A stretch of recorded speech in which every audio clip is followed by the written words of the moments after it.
3, 2, 1.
ल आज 30 तारिक जुन 30th ट्युसडेको दिन चाहिँ हामी 3 जना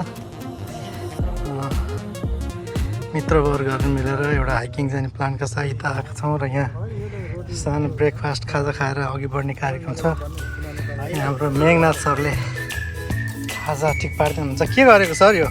हजुर यो चाहिँ आज हाइकिङको लागि थोरै नास्ता गरेर जाउँ भन्ने हेतुले हजुर यो चाहिँ हो है। हजुर आज गर्दैछौँ तर जोर होइन। अब यो खाजा पश्चात चाहिँ थोरै इनर्जी बुस्ट गरेर हिँड्ने कार्यक्रम छ र आज यो हडसन भ्याली पनि निकै नै रमणीय जङ्गल खोला र हामी त्यहाँ देख्न सक्छौँ ट्रेन ट्र्याक पनि छ। यो चाहिँ ट्रेन ट्र्याक न्युयोर्क सिटीबाट आउने मेट्रो नोर्थ। यो चाहिँ माथि स्टेटसम्म जाने ट्रेनको ट्र्याक हो। यसरी निकै नै रमणीय हिसाबले आजको कार्यक्रम सुरु हुनेवाला छ। हेर्दै जाउँ कस्तो हुन्छ।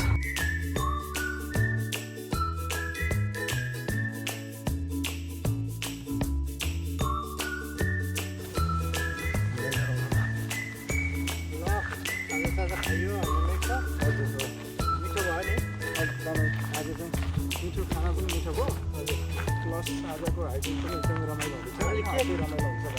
के खायो भने सर? हामीले आज यसरी भन्नुपर्दाखेरि चना खाइयो, रोटी खाइयो, आलु दम खाइयो, अनि तपाईँको साथसाथै चिया, कफी, कोक। वास्तवमा भन्नुपर्दाखेरि पुरै धन्यवाद। फ्राई एग अनि के भन्छ चना भुजिया रोटीको लागि गणेश सरलाई धेरै धेरै धन्यवाद। मिठो खाइयो। अब लागि त बाटो ल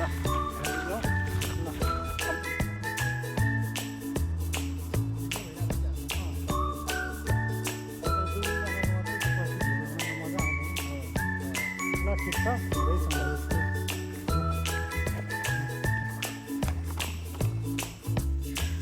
बुल हिल पार्किङ क्लबमा गाडी राखेर लिटल स्टोनी पोइन्टको भ्यू स्टेसन गएर खाजासाजा खाएपछि हामी पुनः पार्किङ लट फर्किन्छौँ। तर यहाँबाट ट्रेकिङ गर्दा लामो बाटो पर्ने भएकोले हामी माथि रहेको अर्को छोटो ट्रेल रेड ट्र्याकमा अथवा रेड स्टिकर भएको ठाउँमा जानेवाला छौँ।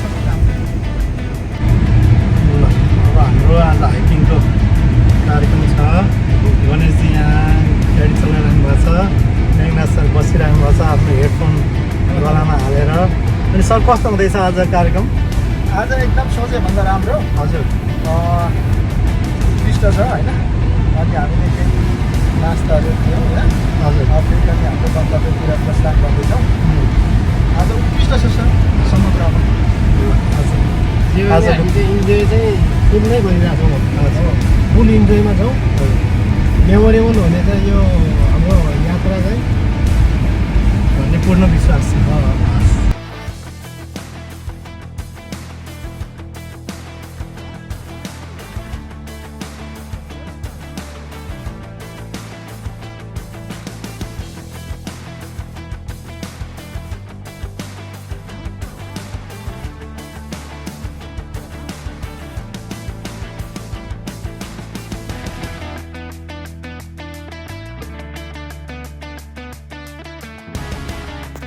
र यहाँ रहेको हडसन पार्किङ लटमा गाडी राखेर हाम्रो अबको हाइकिङ सुरु हुन्छ। होइन उहाँ जो पुरानो मान्छे हुनुहुन्छ नि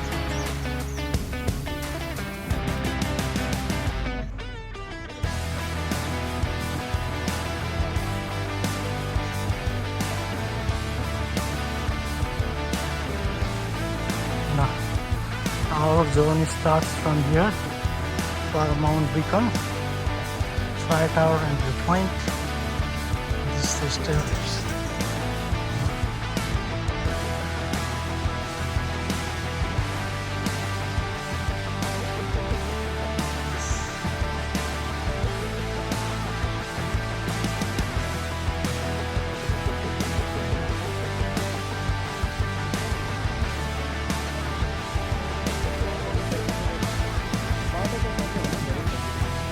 रेड दिएको छ नि उनले कलर त्यो कलरसँग म्याच गर्दैन यो बाटो चाहिँ अब उनीहरूको लागि त गर्ला होइन तर हाम्रो लागि चाहिँ गर्दैन।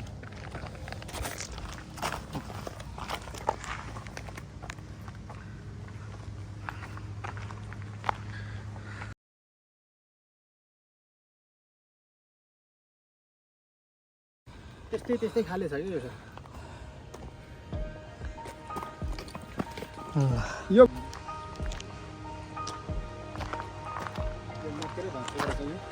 एउटै त रहेछ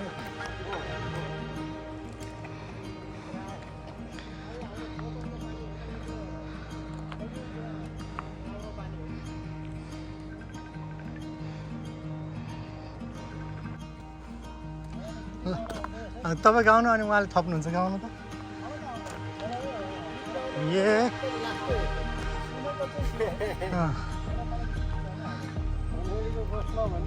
ल्याइदिनु है मलाई कालो चस्मा हो कि के होला हजुर किन ए ल बाई बाई।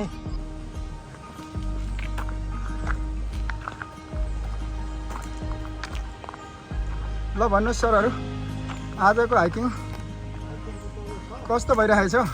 मलाई चाहिँ यहाँ पसिनाले तनाव दिइरहेछ हजुर अनि झोला बोकेको छ अनि कालो चस्मा भेटिएको छ हजुर गफ गर्दै नेपालको हो हजुर हो दृश्य हुन्छ भने ठुलो आशा भरोसा गणेश सर त्यही नै हो सातसौँ सिटमा हजुर जे जस्तो भयो भने जस रमाइलो भइरहेको छ। अब हामी टपमा पुग्न लगभग आधा आधी बाटो हिँडिसक्यो हो अनि नेपालको चाहिँ याद आइरहेको छ यो बाटो नेपालको पहाडी भेकमा हिँडेको जस्तो भइरहेको छ होइन हिँडे जस्तो ठ्याक्कै दुरुस्तै त्यस्तै आइरहेको छ कि याद चाहिँ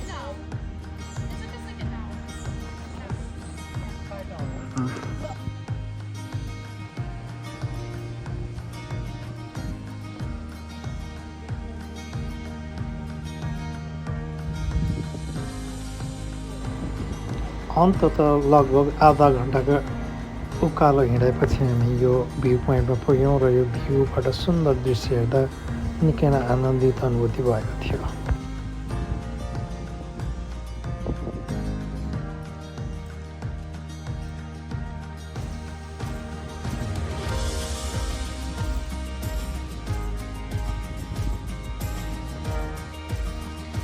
ल कस्तो छ त दृश्यहरू यहाँको राम्रो छ? राम्रो छ यता चाहिँ तराई चाहिँ यो चाहिँ एकदमै अहिले चाहिँ यसलाई एक्ज्याक्टली भन्यो भने चाहिँ धरान जस्तो हो कि किनभने धरान चाहिँ बसेको ठाउँमा छ होइन अनि जुन माथि त्यो भेरेटारतिर चाहिँ बुढा सुब्बा अल्गो स्थानमा छ अनि त्यसैलाई अहिले आफ्नो ठाउँ जहाँ छ त्यहीँ के भन्छ assimilate.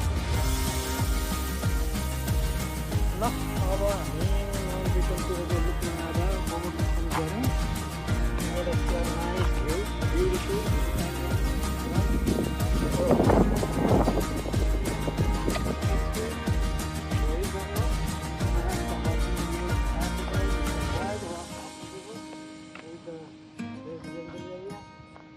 Villages and some flowers and everything. so great. How is it? मलाई चाहिँ मन पर्यो व्यक्तिगत रूपमा अब हैन मेरो चाहिँ सामूहिक रूपमा नि मन पर्यो हो सामूहिक रूपमा पनि सबैलाई मन पर्यो भन्ने नै लाग्छ यहाँ चाहिँ हाम्रो यो पहिलाको यता देखाउनु भयो भने यो चाहिँ हाम्रो पहिलाको हाम्रो नेपालमा गढी मकवानपुर गढी सिन्धुली गढी भनेको हो सायद युद्ध गर्ने ठाउँ होला अनि यसको बारेमा हेर्न बाँकी छ तर अहिलेको अनुमानमा त्यो छ के रहेछ पछि जानकारी गराउँछु भन्दै मेरो 2 शब्द यहीँ अन्त्य गर्न चाहन्छु यहाँ हावा नि गर्नु हजुर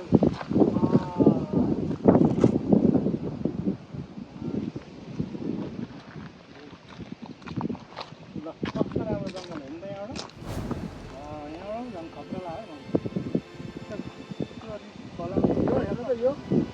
यो कस्तो छ यो तपाईँको एउटा डाँडा अनि बिचमा यस्तो खोल्टाको अब चाहिँ मलाई कस्तो लाग्यो थाहा त्यो खोलालाई छोडेको त्यो बुढा नीलकण्ठ भन्दा माथितिर छ क्या एउटा त्यो गुम्बा भन्ने काठमाडौँको व्हाइट गुम्बा व्हाइट गुम्बा चाहिँ यता होइन व्हाइट गुम्बा त ठुलो हो यता रातो गुम्बा त्यसलाई के भन्छ तारै दिनु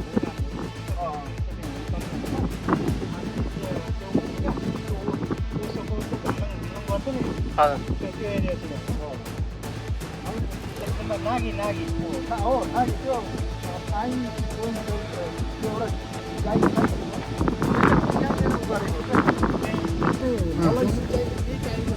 हो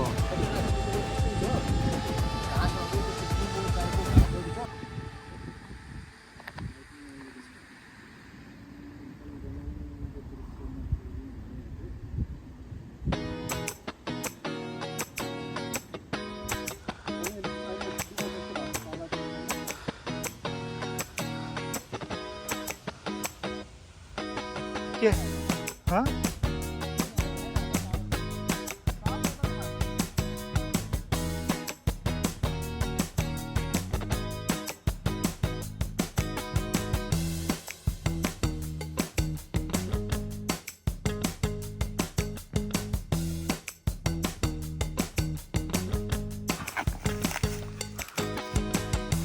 रक क्लाइम्बिङ भइरहेछ हाम्रो गाउने सरको लड्न चाहिँ नलड्नु है सर ल ठिक छ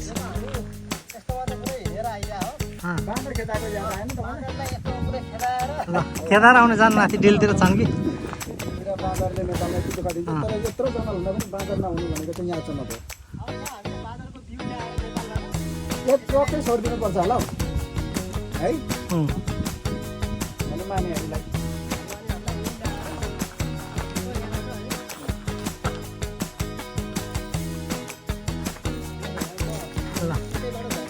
बस ल है त ल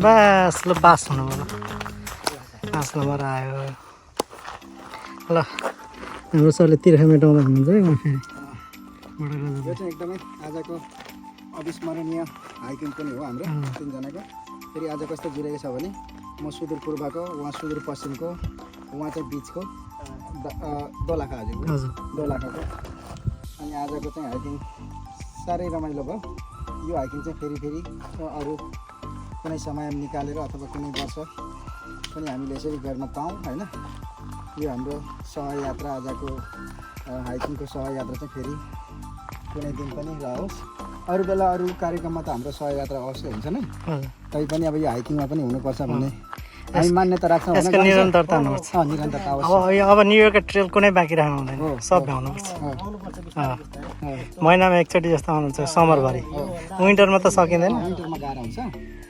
समरमा चाहिँ हाम्रो महिनामा एक दिन ल समरमा चाहिँ किनभने म समर भनेको 4 महिना त अनि बढीमा यो कोठामा सिटीको गर्मी कोलाहाल त्यहाँको प्रदूषणलाई छाडेर अलिकति यो हरियाली वातावरणमा स्वच्छ वातावरणमा होइन यो प्राकृतिक एसी भनौँ न होइन प्राकृतिक एसी लिनको लागि पनि हामी अब हाइकिङ आउने चाहिँ हाम्रो बाचा भएन बाचा भयो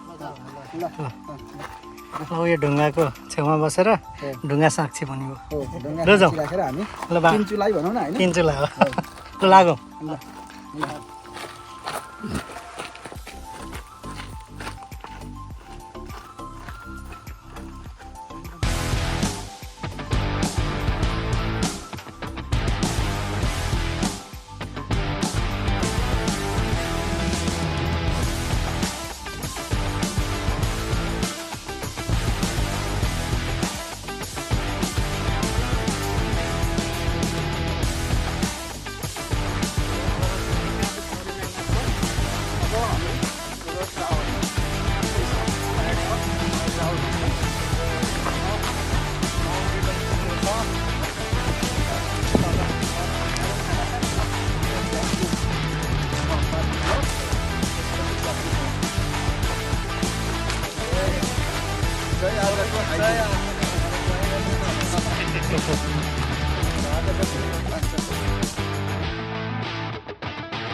करिब 3 घन्टाको उकालो बाटो हाम्रो हाइकिङको यात्रा गर्दै हामी अन्ततः यो फायर टावरमा पुग्यौँ र यो चाहिँ 1931मा बनेको न्युयोर्क स्टेटको डजेस माउन्टेनमा रहेको यो आगलागी जङ्गलमा भयो कि भएन भनेर हेर्न बनाइएको टावर चाहिँ 1987 पछि चाहिँ बन्द गरियो र त्यस पश्चात चाहिँ स्याटेलाइटबाटै अब्जर्भेसन गरिन्छ।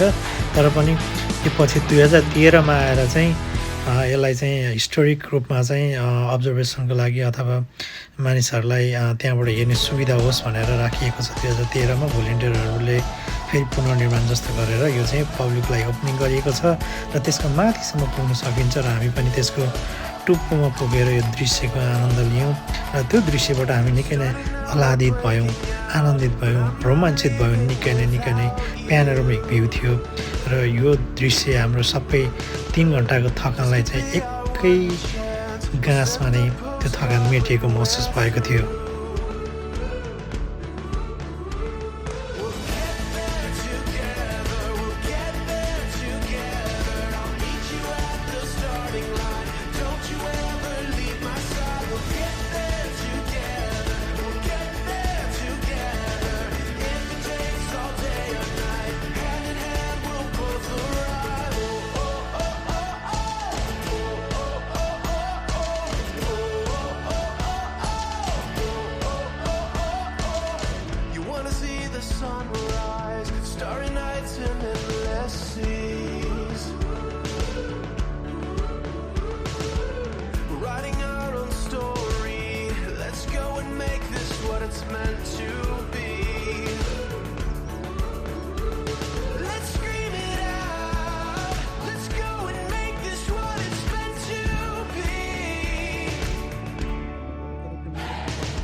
ल भनेपछि आजको हाइक फिर्ता हिँड्दा अब यहाँ फायर टावरबाट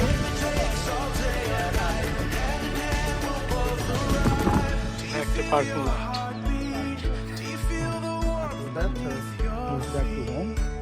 ओके